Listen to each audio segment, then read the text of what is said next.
Okay, we're doing a 2010 Infiniti FX35. This is a rotor and brake pad change. Make sure you get your car jacked up safely with a jack stand. I have the tire off. It is a 22 millimeter for the lugs. You can roll that under there for another piece of safety. I am not going to do that, but you know, you should do that just to add another, in case any of these things fall, you have another place where the car can land on. Okay, crack the caliper bolts loose. This one is spinning right there, as you can see. So it's the back is a 17, and if you need to hold this, get out a 19 wrench to hold it in place so you can undo it. My bottom one, that one right there, is not, this one isn't spinning, so I'm able to actually just loosen it without using a wrench. But if you need a wrench, grab a 19 to hold on to that. This bolt is a 17. Okay, once you have those bolts out, which are right there, what you could do is you can either get a screwdriver and jam it in here and just try to like move it back and forth so you get some room, because this is on there.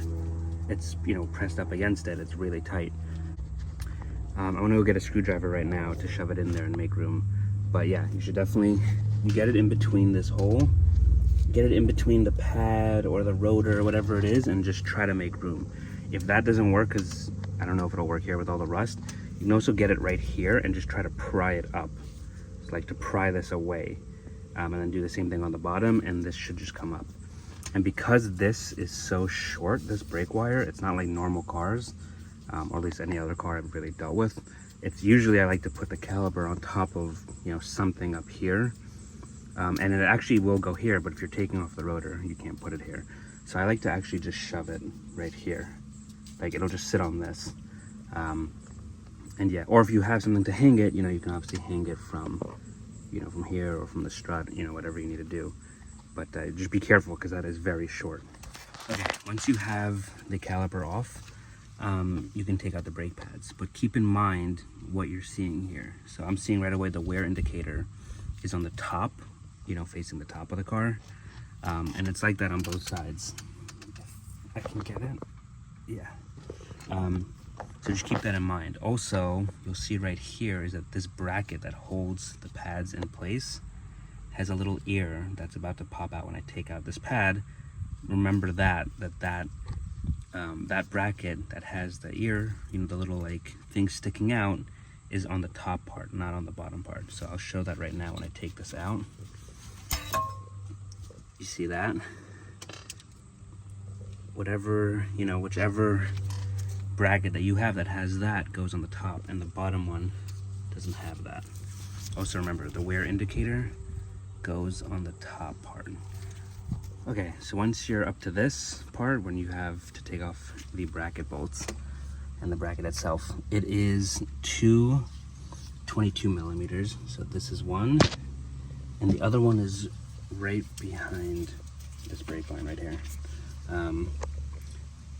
So yeah, you're gonna need a 22 millimeter for that, and probably a breaker bar, because there's not enough room to get an impact here, I don't think. I mean, I'm gonna try, but yeah, we'll see what happens. But it's a 22 millimeter. Okay, to get the bracket off the top bolt, I was able to use my my impact, but for the bottom bolt, I couldn't fit it in there, even with the short socket. I had to take out the breaker bar, and yeah, get it out like that. But once you have that out, now we're gonna take out the clips. Remember what side is up. So this is up with those ears. We'll take this out. I'm gonna, you know, clean it with a wire brush. I'm gonna take these out. This one looks good. This one looks problematic, so we'll have to pull that out. You know, grease it up, clean it up, grease it out, clean this up, put the new, you know, little brackets in. Okay, so I started with the bottom one first because it was the harder one. It actually wasn't that hard. I just took while it was in, I just took a screwdriver and kind of connected it right underneath the bolt itself, like right there, and just pried it out. So you clean it up with some brake clean, wipe it clean, and get some new brake grease on there. Also spray inside of that just to get it clean, like the little where it goes into. And I don't typically like spraying brake clean on rubber because I know it'll it'll damage it. I'm kind of worried about that, so I just cleaned that with a paper towel as best as I could. And now you just put it back in together. Okay, once you're done, I finished all of that. I'm gonna put the other, like here's one bracket, I'm gonna put the other one on here now. I'm working on the rotor now. I'm just hammering the crap out of it, trying to get it off. It's super rusted on there. But yeah, just hammer it. It'd be better if you had like some kind of sledgehammer, even like a small one, because there's not a lot of weight to this. But I want to keep going until I get this thing off. Okay, that took a really long time, but I basically sprayed everything up with WD-40 and just hammered it. And then I used my hammer and I also used my dead blow, and I finally got it off. That took probably like an hour. I just sanded this down with my wire brush on a drill.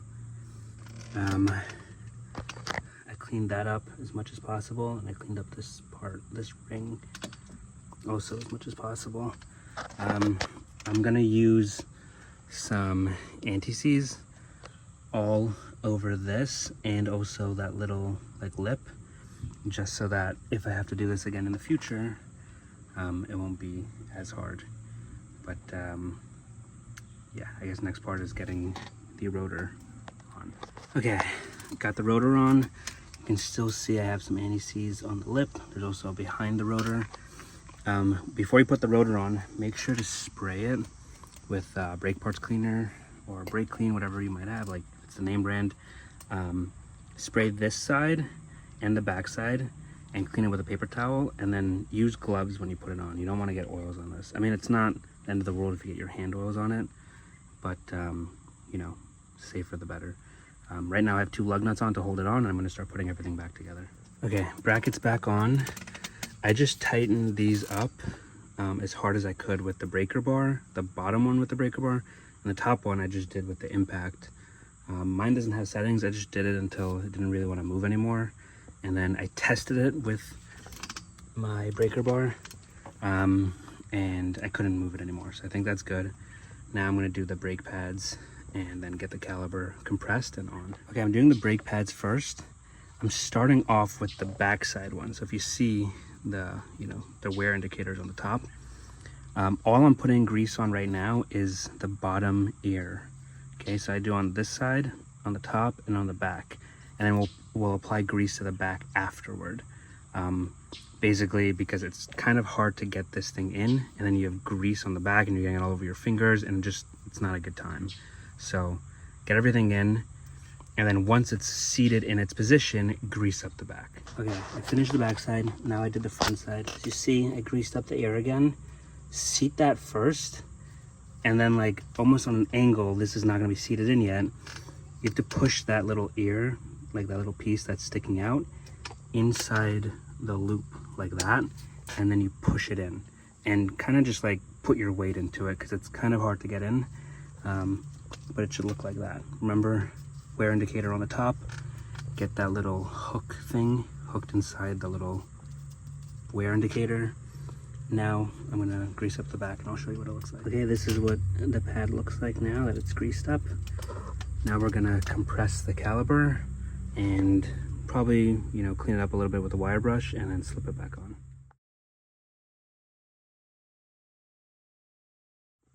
Okay, now I'm compressing the caliper, and just take an old brake pad, and I use like a brake compressor tool. Push in one side, then push in the other side, then push in the other side, and just go back and forth until it's fully compressed in.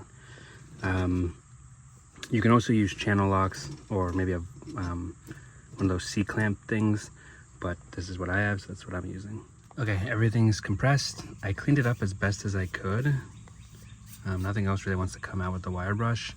I sprayed it with brake clean, and now we're gonna put it on and then get the bolts back in. Okay, remember, these bolts are 17 millimeters that hold the caliper in. I had to use the 19 wrench again to hold that, or else it just keeps spinning. The bottom one, I didn't have to do it. I did a wrench tight with as much force as I could, and that's typically it.